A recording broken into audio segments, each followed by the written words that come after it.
আসসালামু আলাইকুম। আশা রাখি আপনারা সবাই ভালো আছেন।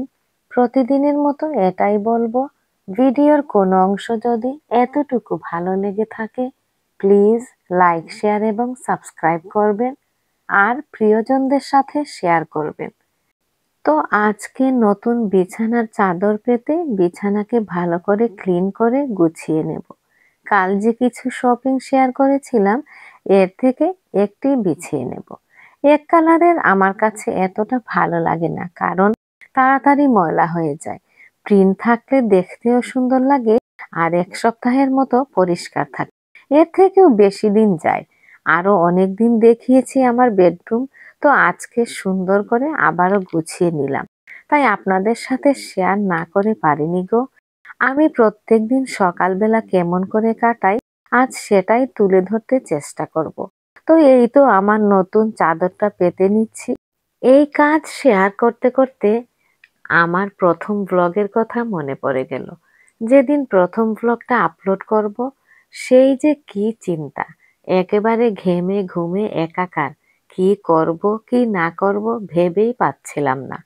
এরপরেও প্রথম হিসেবে যে বা যারাই দেখেছেন, সবাই বলেছিলেন খুব সুন্দর হয়েছে। সেই দিন ব্লগে এত বেশি কথাও বলতে পারতাম না, আর আজ আল্লাহর রহমতে যাই বলছি, বলতে তো পারছি।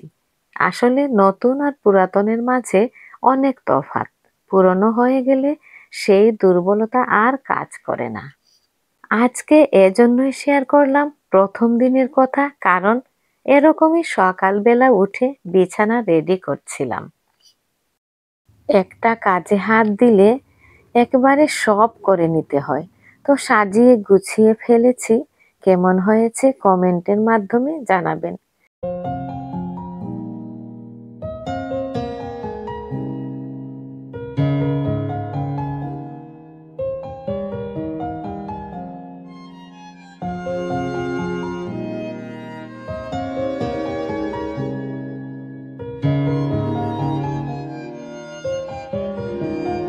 এসে গেলাম সকালের নাস্তা বানানোর জন্য।